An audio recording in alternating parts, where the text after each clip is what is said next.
브레인 리셋 파트 2. 수면과 기억. 우리가 자는 동안 뇌에선 무슨 일이 일어날까? 수면에는 두 가지가 있는데 렘 수면과 비렘 수면이 있다. 밤에 잠이 들면 이 두 가지 수면이 교대로 나타난다. 잠이 든 초기엔 낮은 뇌파의 서파 수면이 포함된 비렘 수면이 필요하다.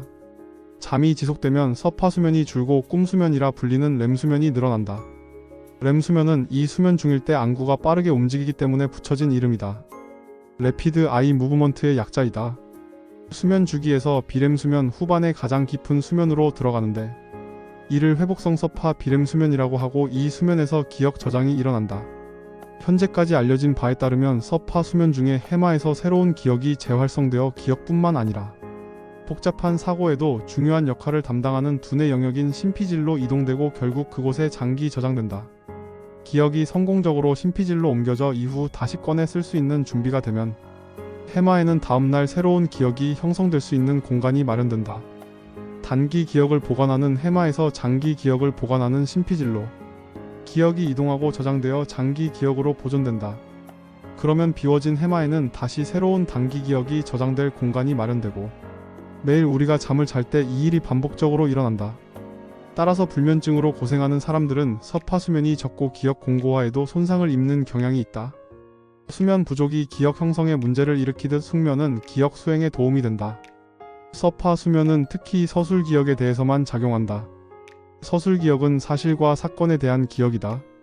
서파 수면은 기억을 장기 저장소로 옮기는 것뿐 아니라 뇌의 연결을 가지치기에 연결을 분류하고 연결의 수를 줄여 중요한 회로만 남김으로써 특정 기억을 강화한다. 뇌 스캔을 통해 비렘 수면 과정에는 스핀들이라는 이 다듬기 과정이 있음이 확인되었다. 수면과 알츠하이머병. 알츠하이머병이 나타나기 몇 년 앞서 수면 장애가 나타난다. 또한 알츠하이머병이 진행되면 수면 장애는 더 심해지는 악순환이 반복된다. 2015년 매튜 워커 교수와 그의 동료들은 수면과 알츠하이머병의 연관성을 조사하기 위한 실험을 했다. 내측 전전두 피질의 베타 아밀로이드가 더 많이 축적된 사람들은 서파 수면에 더 크게 지장을 받았다. 그리고 이렇게 수면 장애를 많이 경험할수록 기억 형성에도 크게 지장을 받았다. 연구팀은 질 낮은 수면이 알츠하이머병 환자의 기억력에 영향을 미치는 메커니즘을 처음으로 밝혀냈으며 베타 아밀로이드 축적이 서파 수면을 직접적으로 방해한다는 사실을 확인했다. 서파 수면에서 기억의 장기 저장이 일어나므로 서파 수면이 방해받는 사람은 기억에 문제가 생기게 된다. 쥐를 대상으로 한 연구에서 깊은 수면을 박탈당한 설치류의 뇌에 이 해로운 베타 아밀로이드 플라크가 축적되었다. 미주리주 워싱턴 주립대학교의 요엘주 교수와 그녀의 동료들은 수면 실험을 진행했다. 연구 결과 잠을 잘 못 잔 사람들에게는 타우 단백질이 축적되는 것을 확인했다. 왜 잠을 못 자면 문제가 생기는 것일까? 2013년 덴마크의 심경과학자 마이켄 네데르가르드와 뉴욕 로체스터 대학교의 동료들은 뇌에 자체적인 노폐물 제거 시스템이 있다는 것을 발견했다. 악요세포라는 세포를 사용해 뇌세포가 활동할 때 생성되는 독소와 대사 폐기물을 모아 뇌척 수액으로 내보낸다. 이를 글림프 시스템이라 부른다. 우리가 매일 밤 잠을 자는 동안 글림프 시스템이 씻어내는 독성 부산물 중 하나가 바로 알츠하이머병에서 관찰되는 베타 아밀로이드 플라크이다. 그러므로 알츠하이머병 예방의 가능성을 극대화하고자 한다면 일상생활에서 수면을 위한 충분한 시간을 마련해야 한다. 초기 치매 환자를 대상으로 한 연구는 수면 장애 치료가 인지 기능 저하를 늦추고 알츠하이머병의 발병을 10년까지 지연시킬 수 있다는 결과를 보여주었다. 일찍 잠자리에 들고 뇌의 강력 세정 작용이 일어나도록 해야 할 이유는 명백하다. 수면 부족 문제. 이렇게 수면은 기억을 저장하고 몸의 독소와 노폐물을 제거하는 중요한 과정이다. 그럼 수면이 부족하면 생기는 다른 문제는 무엇이 있을까? 먼저 수면 부족으로 인해 생긴 피로는 우리의 인지력을 떨어뜨린다. 현대인들은 만성적으로 수면이 부족하다. 커피를 마셔야 일을 할 정도로 항상 피곤한 상태로 살아가고 있다. 전날 밤 4시간 미만을 잔 것은 뇌가 8년 노화된 상태와 같다. 또한 수면 부족은 도덕성에도 관여한다. 수면이 부족한 사람들은 도덕적 문제에 대해 결정을 내리는 것을 더 어렵게 느끼고 보통 때 같았으면 자신의 도덕적 신념에 의해 거부했을 만한 것도 쉽게 받아들일 가능성이 높다. 많은 정신 건강 문제와 정신질환은 수면 장애 증상을 동반하며 우울증 환자의 90%가 수면 장애를 경험한다. 일부 과학자들은 수면 부족 자체가 우울증이나 PTSD와 같은 문제를 유발하거나 최소한 그러한 질환이 생길 위험을 높이고 증상을 악화시킬 수 있다고 주장한다. 일반적으로 적합한 수면 시간은 7시간에서 9시간의 수면 시간이지만 이는 개인적인 차이가 있을 수 있다. 더 중요한 것은 언제 자느냐 하는 것이다. 매일 밤 같은 시간에 잠자리에 드는 것이 건강한 수면 습관이고 새벽 3시에서 6시 사이에 깨어있는 것이 가장 위험한 습관이다. 운동의 이점.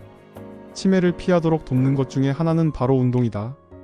2020년에 의학 저널 랜싯이 모은 전문가 그룹이 발표한 치매 위험에 관한 보고서에 따르면 전체 치매 사례의 40%는 식습관이나 운동과 같은 라이프 스타일의 요인을 통해 예방할 수 있다고 한다. 특히 운동을 하는 노인의 뇌가 운동을 하지 않는 노인의 뇌보다 10년 더 젊다는 것이 밝혀지면서 운동은 치매를 예방하는 라이프 스타일 중에서도 단연 중요한 요소이다. 고무적인 것은 가벼운 운동도 뇌에 유익하다는 점이다. 빠르게 걷기, 자전거 타기, 잔디 깎기 등의 중강도의 유산소 운동을 주 150분 정도만 해도 도움이 된다. 또한 운동은 염증을 줄이고 활성산소에 의한 세포와 조직의 손상을 감소시키는데 이 두 가지 작용 모두 베타 아밀로이드 플라크의 축적을 줄일 수 있다. 운동은 뇌로 가는 혈류를 증가시켜 새로운 뇌세포 성장에 관여하는 단백질과 기타 분자의 순환을 활발하게 해준다. 특히 성인의 경우 저항성 운동은 뇌세포를 생성하고 뇌세포의 시냅스 간 소통을 뇌내 단백질인 BNDF의 분비를 촉진한다. 저항성 운동이란 근육을 수축, 이완시켜 단련하는 운동으로 푸시업이나 스쿼트 등의 근력 운동을 말한다. 저항성 운동은 또한 인슐린 유사 성장 인자라는 분자의 방출도 자극해서 뉴런의 성장을 돕고 인지 기능을 원활하게 하는 데 기여한다. 2018년 옥스퍼드 대학교의 옥스퍼드 인간뇌 활동센터의 세미 체크루트와 그의 동료들은 미국 질병통제센터에서 수년에 걸쳐 수집한 미국 전역의 120만 명에 대한 정보를 분석하여 운동을 한 사람들이 안 한 사람들에 비해 한 달 동안 정신 건강이 좋지 않았던 날이 43% 더 적다는 것을 알아냈다. 또한 유사한 다른 연구에서 운동을 많이 할수록 이후 우울증을 경험할 가능성이 줄어든다는 것도 확인했다. 매일 30분씩 신체 활동을 하는 사람들의 경우 우울증을 경험할 확률이 거의 절반으로 감소했다. 2014년 스웨덴 연구진은 리뷰 연구를 통해 운동이 성인의 우울증 치료제의 역할을 할 수 있다는 증거를 찾아냈다. 정신 건강의 혜택을 위해서는 일주일에 단 2시간만으로도 충분한 운동이 된다. 또한 체크루트와 그의 동료들이 제시한 연구 결과에 따르면 팀 스포츠가 정신 건강에 가장 유익하다는 것을 알 수 있다. 운동은 염증에 관여함으로써 정신 건강에 영향을 준다.